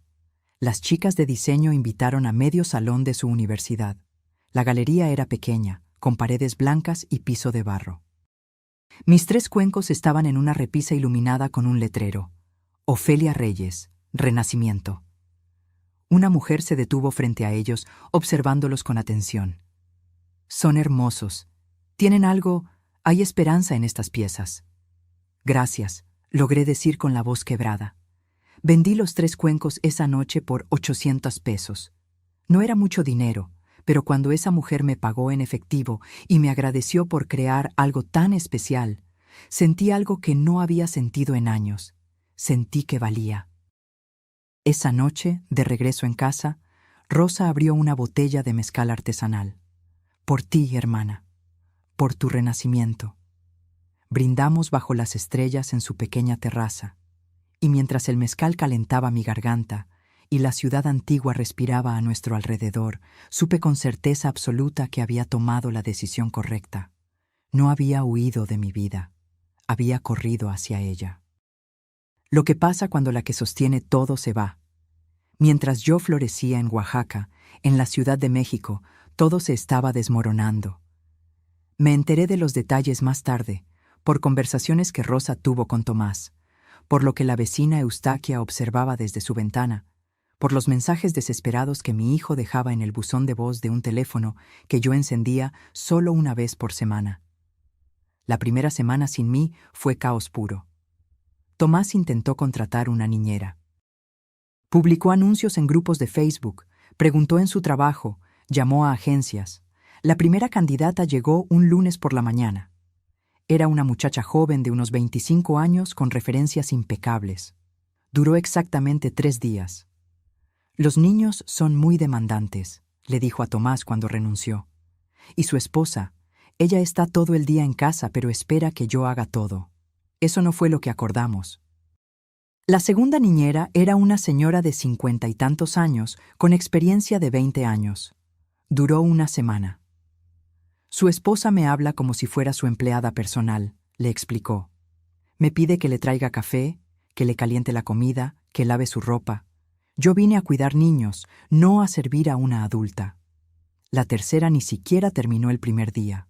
Salió a media mañana con los gemelos llorando y Valeria gritándole que era una incompetente. Para febrero ya no había niñeras disponibles. La zona residencial donde vivíamos no era tan grande, y la reputación de Valeria como empleadora imposible ya había circulado. Valeria tuvo que hacerse cargo de los gemelos, completamente, sin intermediarios, sin escapatoria. Los primeros días intentó mantener su rutina de trabajo. Se encerraba en su oficina con los niños jugando afuera, esperando que se entretuvieran solos, pero Santiago y Renata tenían 2 años y medio. No se entretenían solos, necesitaban atención constante. ¡Mamá! ¡Mamá! ¡Mamá!, gritaban golpeando la puerta de la oficina. Sus videoconferencias se llenaron de interrupciones, clientes molestos, proyectos retrasados, llamadas de atención de su jefe. «No puedo trabajar así», le gritó a Tomás una noche. «Tus hijos no me dejan concentrarme. Son nuestros hijos, Valeria, y antes mi mamá se encargaba de esto». «¿Y qué quieres que haga? ¿Que vaya a Oaxaca a rogarle que vuelva?» Tal vez. Pero el orgullo de Valeria era más grande que su sentido práctico. Las cuentas de la casa comenzaron a llegar. Luz, 2.300 pesos. Agua, 890 pesos. Gas, 1.200. Internet y cable, 1.450. Teléfonos, 980. Tomás las miraba confundido. ¿Siempre fueron tan altas? No lo sé. Tu mamá siempre las pagaba. ¿Con qué dinero? Valeria se encogió de hombros. Con su pensión, supongo. Lo que no sabían es que yo no solo pagaba servicios. Pagaba el agua embotellada que se tomaban a diario, los pañales de los gemelos cuando se acababan entre semana, las medicinas cuando se enfermaban de madrugada, el gas extra cuando se terminaba y tenían visitas, los detergentes especiales que Valeria exigía para la ropa de los niños, pequeños gastos que sumados llegaban fácilmente a 4.000 o 5.000 pesos mensuales de mi bolsillo. Sin mí, esos huecos financieros se hicieron evidentes. «Necesitamos ajustar el presupuesto», anunció Tomás una noche mientras cenaban comida para llevar por 5ª vez en la semana. Valeria lo miró con fastidio. «¿Ajustar cómo? Ya no salimos, ya no hacemos nada. Esta casa se ha convertido en una cárcel». Pues así se sentía mi mamá los últimos 3 años. Esa frase provocó una pelea que duró hasta las 2 de la mañana. Los gemelos notaban la tensión. Santiago, que siempre había sido alegre, se volvió irritable. Hacía berrinches por cualquier cosa. Renata dejó de dormir bien. Despertaba llorando pidiendo a su abuela. «¿Dónde está abuela?», preguntaba cada mañana. «Abuela está de viaje», respondía Valeria con impaciencia. «¿Cuándo vuelve?» «No sé, Renata. Pregúntale a tu papá». Un sábado de marzo, Tomás encontró a Valeria llorando en la cocina. La casa era un desastre, juguetes regados por toda la sala, trastes sin lavar desde el día anterior, montañas de ropa sin doblar en el sillón. «No puedo más», sollozaba. «No puedo con todo. No puedo con los niños, con la casa, con el trabajo. Tu madre hacía que se viera fácil. Porque le dábamos todo el trabajo a ella». «¿Y qué querías? ¿Que le pagáramos?» «Sí, Valeria, exactamente eso. Deberíamos haberle pagado. O mejor aún, deberíamos habernos mudado hace 3 años como dijimos que haríamos». Valeria se limpió las lágrimas con rabia. «¿Y ahora qué? ¿Me vas a echar la culpa de todo?» «No es culpa, Valeria, es realidad. Abusamos de mi mamá, los dos, y ella se cansó». Las peleas se hicieron rutina. Discutían por dinero, por quién cuidaba a los niños, por quién limpiaba, por quién cocinaba. Todo lo que yo hacía silenciosamente ahora era campo de batalla. Los mensajes de Tomás en mi buzón se volvieron más desesperados. «Mamá, por favor, necesitamos hablar. No sé cómo lo hacías. Los niños me preguntan por ti todos los días. Valeria y yo no paramos de pelear. Creo que esto está destruyendo nuestro matrimonio. ¿Puedes al menos decirme qué hice mal? Necesito entenderlo». Rosa me mostraba los mensajes. «¿Vas a contestarle?» «Todavía no. Necesita tocar fondo». «Ya está bastante abajo, hermana». «Pero no ha entendido. Sigue pensando que el problema es que yo no estoy. No entiende que el problema es cómo me trataron cuando estaba». En abril, 3 meses después de mi partida, Tomás finalmente hizo algo que no había hecho en años. Se tomó una semana de vacaciones para quedarse en casa. Quería entender. Quería vivir lo que yo había vivido. Lunes. Los gemelos lo despertaron a las 5:30 a.m. Para las 9:00 a.m. ya estaba agotado. Había cambiado 4 pañales, preparado 2 desayunos que terminaron en el piso, separado 3 peleas y limpiado jugo derramado en el sillón. Martes. Santiago se enfermó del estómago. Vómito por todos lados, ropa que lavar cada hora. Renata contagiándose para el miércoles. Miércoles. 2 niños enfermos, llorando al mismo tiempo. Valeria encerrada en su oficina porque tenía una presentación importante. Tomás corriendo entre ambos, sin saber a quién atender primero. Jueves. Los niños mejor, pero la casa era zona de desastre. Montañas de ropa sucia, trastes que se habían acumulado, baños que necesitaban limpieza profunda.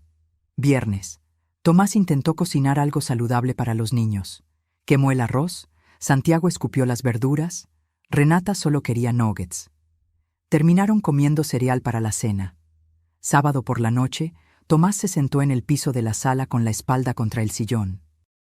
Los gemelos finalmente dormidos, Valeria en la regadera, la casa en silencio, y lloró. Lloró porque entendió. Entendió que yo había hecho eso todos los días durante 2 años completos, sin queja, sin descanso, sin agradecimiento. Entendió que no lo había dejado por capricho o berrinche, lo había dejado por supervivencia. El domingo por la mañana, sin avisarle a Valeria, compró un boleto de autobús a Oaxaca. Rosa me llamó. «Viene en camino». «Lo sé». «¿Estás lista?» «Más que nunca». Porque después de 3 meses de paz, de cerámica, de construirme de nuevo, finalmente estaba lista para enfrentar a mi hijo, pero no como la madre sumisa que había sido, como la mujer que había aprendido a valorarse. Cuando mi hijo finalmente me escuchó, Tomás llegó a Oaxaca un domingo por la tarde. Rosa me avisó desde la planta baja. «Ofelia, está aquí». Me miré al espejo de mi cuarto. La mujer que me devolvió la mirada era diferente a la que había huido en Navidad. Tenía color en las mejillas. El cabello blanco brillaba limpio y bien cortado, gracias a Socorro, que me había llevado con su estilista. Mis ojos ya no cargaban esas ojeras profundas. Vestía un huipil sencillo que Rosa me había regalado y pantalones cómodos. Me veía como alguien que vivía, no como alguien que solo sobrevivía. Bajé las escaleras despacio. Tomás estaba en la sala, de pie junto a la mesa donde Rosa trabajaba sus textiles. Se veía terrible. Ojeras marcadas, ropa arrugada, barba de varios días. Había perdido peso. Cuando me vio, su rostro se descompuso. «Mamá, Tomás». Nos quedamos mirándonos por un momento que pareció eterno. Rosa se levantó discretamente. «Voy al mercado. Tómense su tiempo». Cuando la puerta se cerró, el silencio se volvió denso. «Te ves bien», dijo finalmente. «Lo estoy. Los niños te extrañan, preguntan por ti todos los días». No respondí. Esperé. Él se pasó las manos por el cabello con desesperación. «Mamá, esto tiene que terminar. Necesitamos que vuelvas. No podemos seguir así». Ahí estaba, el discurso que había venido a dar, la súplica envuelta en necesidad. Lo escuché completo, esperando el momento correcto. Las niñeras no funcionan. Valeria y yo peleamos todo el tiempo. Los niños están descontrolados. La casa es un desastre. No sé cómo lo hacías tú, pero nosotros no podemos. Su voz se quebró. «Por favor, mamá, vuelve a casa». Me senté en el sillón de Rosa, ese de tela de algodón con bordados zapotecos. Tomás se quedó de pie, esperando que yo cediera como siempre había cedido. «¿Extrañas a tu madre o extrañas a la niñera gratis?» Se quedó paralizado. «¿Qué?» «Respóndeme, Tomás. Cuando piensas en que yo vuelva, ¿piensas en verme, en abrazarme, en preguntarme cómo estoy? ¿O piensas en quién va a cambiar los pañales de tus hijos? Mamá, eso no es justo». ¿No es justo? Hablemos de lo que no es justo. Me levanté, sintiendo una fuerza que no sabía que tenía. ¿Es justo que me hayan quitado mi recámara? ¿Es justo que terminara en el cuarto de servicio de mi propia casa? ¿Es justo que Valeria vendiera el piano de tu padre por 8,000 pesos cuando valía más de 150,000? ¿Qué? Fui a mi cuarto y bajé con la libreta donde había anotado todo. Se la extendí. Lee. Tomás abrió la libreta con manos temblorosas. Sus ojos recorrieron la lista que había hecho con tanto cuidado. Piano de Palisandro, vendido por 8,000, valor real, 150,000. Porcelanas de la abuela, vendidas por $2,500, valor incalculable. Reloj de oro de tu padre, desaparecido, valor 45,000. Mecedora de mimbre, vendida por $800, juego de té de plata, regalado a prima de Valeria, valor 12,000. Librero de caoba del abuelo, donado sin permiso, discos de vinilo, desaparecidos. La lista continuaba. 32 artículos. Un inventario completo de todo lo que había perdido en 3 años. Al final de la lista había escrito: total aproximado en pérdidas materiales, 287,300 pesos. Total en pérdidas sentimentales, invaluable. El rostro de Tomás palideció mientras leía. Mamá, yo no sabía. Valeria nunca me dijo. ¿Y tú nunca preguntaste? Cuando las porcelanas de tu abuela desaparecieron, ¿preguntaste a dónde fueron? Cuando el piano ya no estaba, ¿te importó? Cuando te dije que no encontraba el reloj de tu padre, ¿lo buscaste? Yo pensé que tú habías guardado esas cosas. Las guardé durante años, Tomás, con cuidado, con amor, porque eran nuestra historia familiar, y tu esposa las vendió como si fueran basura de tianguis. Se dejó caer en el sillón. Dios mío. Y eso es solo lo material. ¿Quieres que hablemos de lo demás? Me senté frente a él, mirándolo directamente a los ojos. 2 años cuidando a tus hijos desde las 6 de la mañana hasta las 10 de la noche. 7 días a la semana, sin un solo día libre, sin sueldo, sin ni siquiera un gracias constante. Tú dijiste que querías ayudar. Ayudar, Tomás, no ser explotada. Ayudar es unas horas al día, unas veces por semana. Lo que yo hice fue criar a tus hijos porque ni tú ni Valeria querían hacerlo. Eso no es cierto.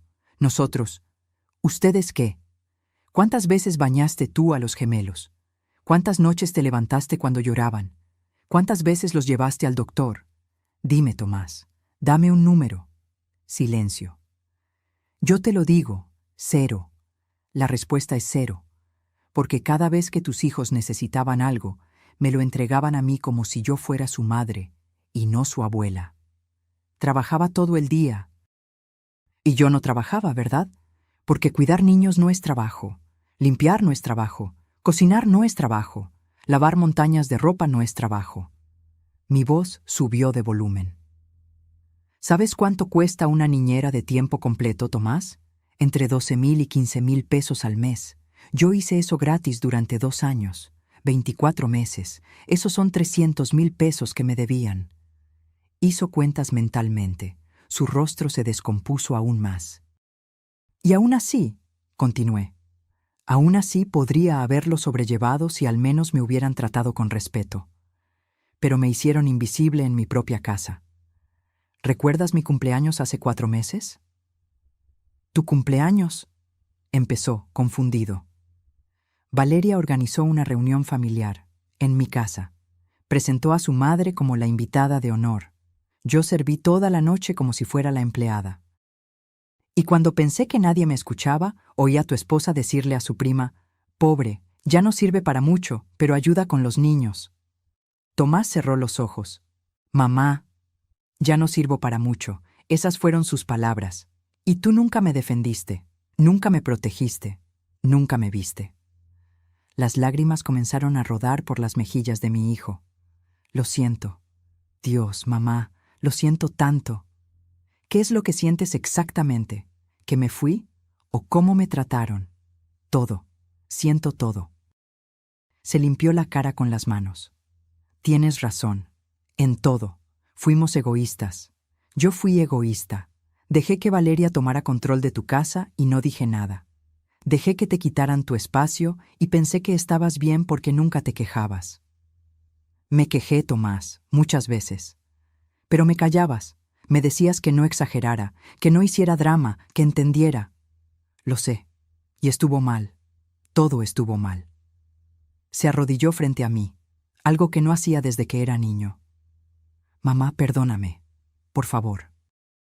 Perdóname por no verte, por no escucharte, por dejarte sola en Navidad, por todo. Lo miré. Realmente lo miré. Vi a mi hijo adulto llorando como cuando era pequeño y se caía de la bicicleta. Vi al hombre que crié, que eduqué, que amé con cada fibra de mi ser. Pero también vi al hombre que había permitido que me destruyeran. Tu perdón lo acepto, Tomás, porque eres mi hijo y te amo. Pero eso no significa que las cosas volverán a ser como antes. ¿Qué quieres decir?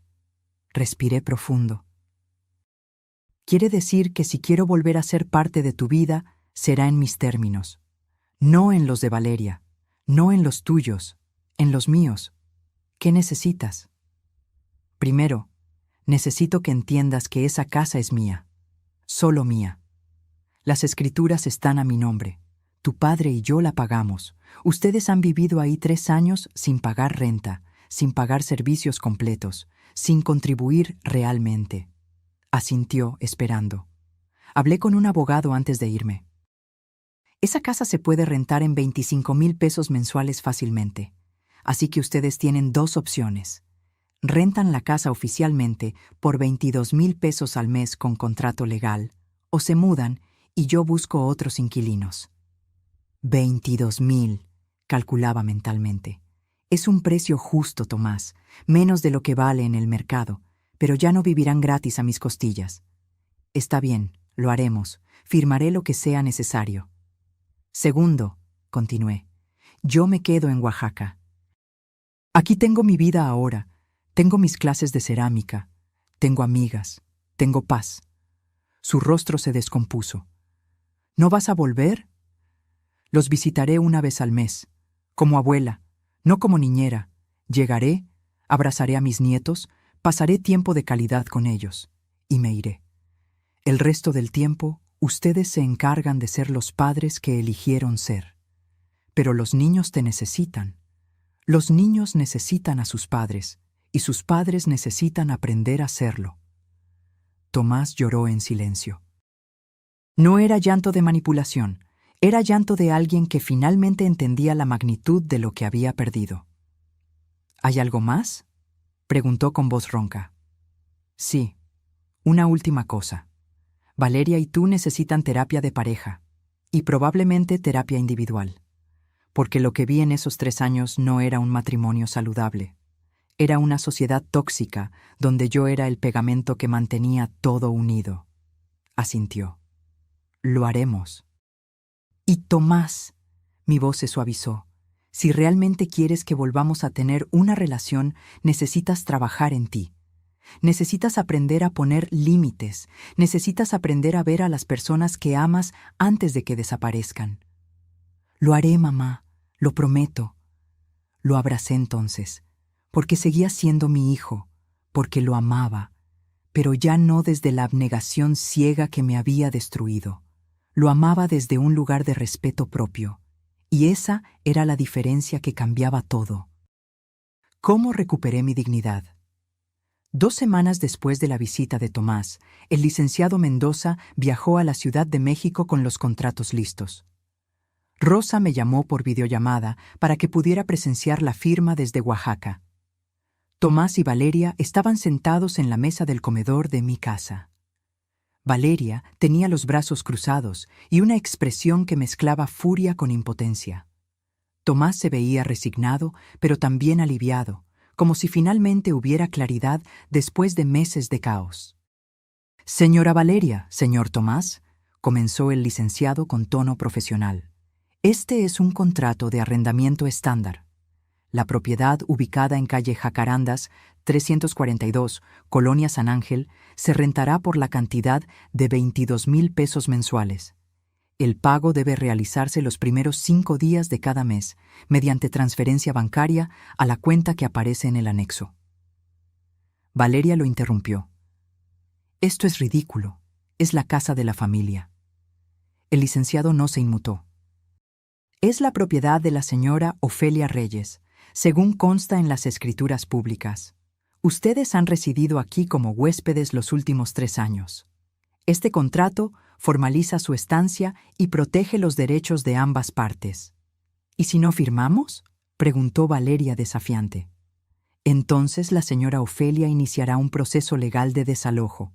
Como propietaria está en todo su derecho. El proceso toma aproximadamente 90 días. Durante ese tiempo, ustedes tendrían que buscar otra vivienda. Y Tomás puso su mano sobre la de Valeria. Vamos a firmar. ¿Perdón? Tiene razón, Valeria. Es su casa. Siempre lo fue. Hemos vivido aquí gratis demasiado tiempo. Esto es justo. Valeria lo fulminó con la mirada, pero Tomás ya había tomado la pluma. Firmó en cada página marcada, sus iniciales firmes y claras. Después de un largo silencio tenso, Valeria también firmó, aunque cada trazo parecía causarle dolor físico. «Excelente», dijo el licenciado guardando las copias. «Una copia para ustedes, una para la señora Ofelia y una para el archivo notarial.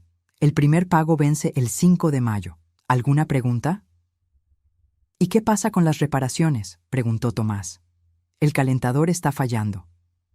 Según el contrato, reparaciones menores son responsabilidad del inquilino.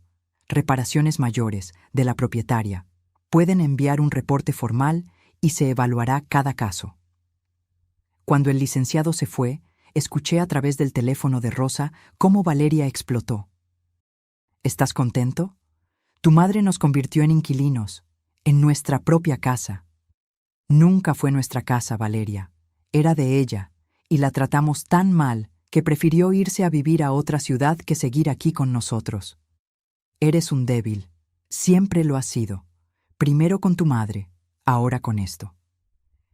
Y tú eres una aprovechada que vendió las pertenencias de mi familia como si fueran chatarra». ¿150,000 pesos, Valeria?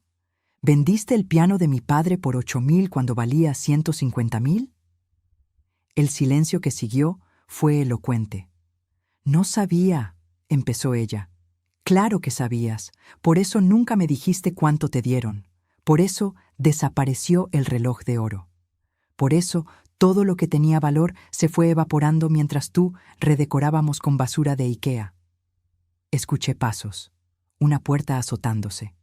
Tomás suspirando profundamente. Rosa colgó poco después. «¿Escuchaste todo?» «Suficiente».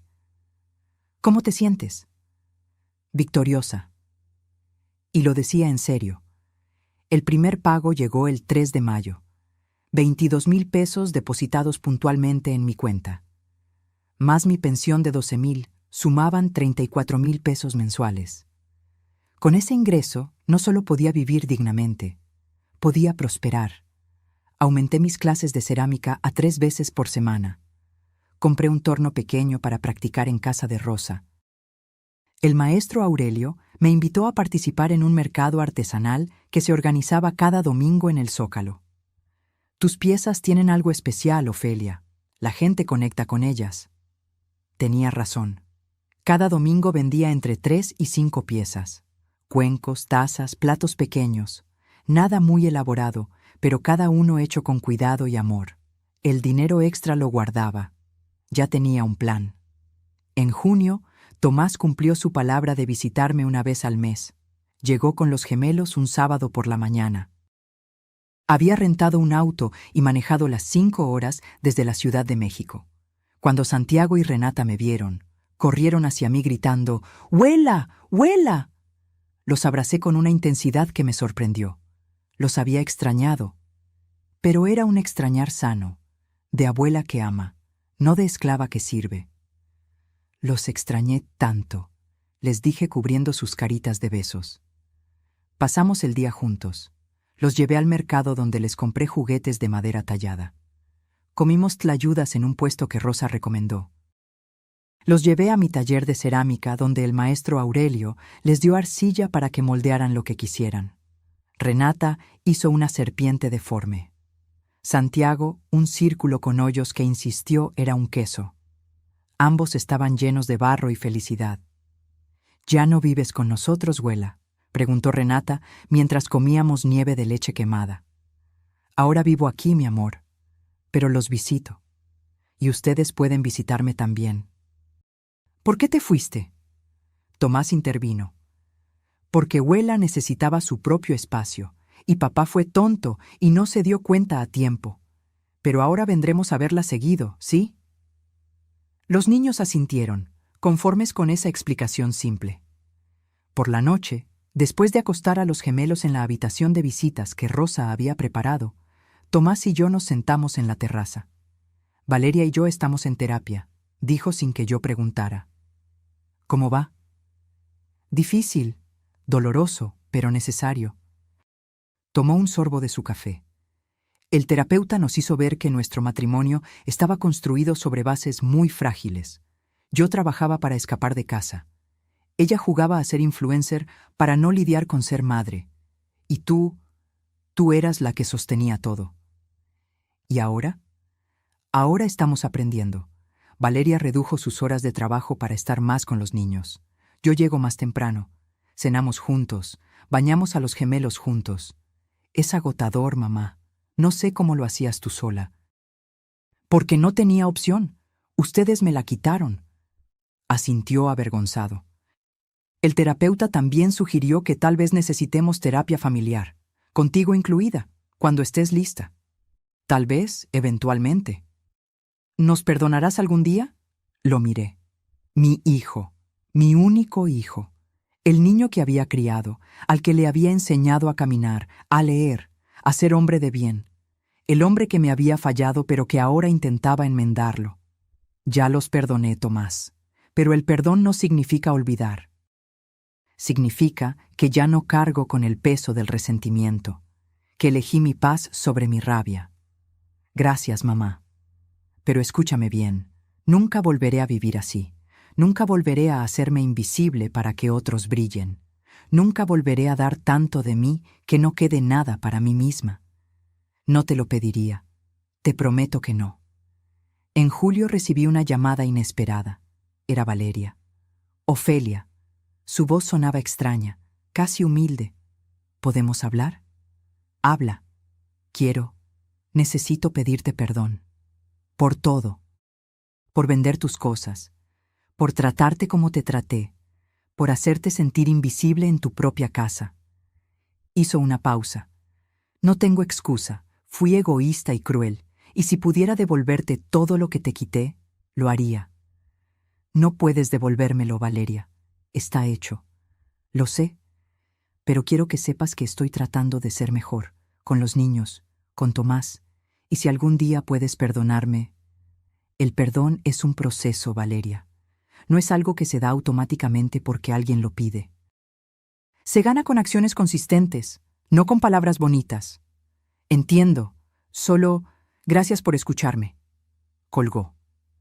Rosa, que había escuchado mi lado de la conversación, me miró con orgullo. «Mira quién eres ahora, fuerte, clara, sin permitir que te manipulen». Aprendí de la mejor, sonreí señalándola. En agosto participé en mi primera exposición formal. Una galería pequeña en el centro de Oaxaca estaba mostrando nuevas voces artesanales y el maestro Aurelio me nominó. Presenté una colección de 12 piezas llamada Renacer. Cada una representaba una etapa de mi transformación. Había un plato agrietado que había reparado con técnica kintsugi, las fracturas resaltadas con polvo de oro. Un jarrón con forma de capullo abriéndose. Una taza con raíces creciendo desde la base. Socorro vino a la inauguración. Rosa invitó a medio mercado. Tomás hizo el viaje con los gemelos para estar presente. «Mira, Santiago», le decía mostrándole mis piezas. «Esto lo hizo tu abuela». «Es un artista». «Es bonito», dijo el niño con sincera admiración. Vendí 8 de las 12 piezas esa noche.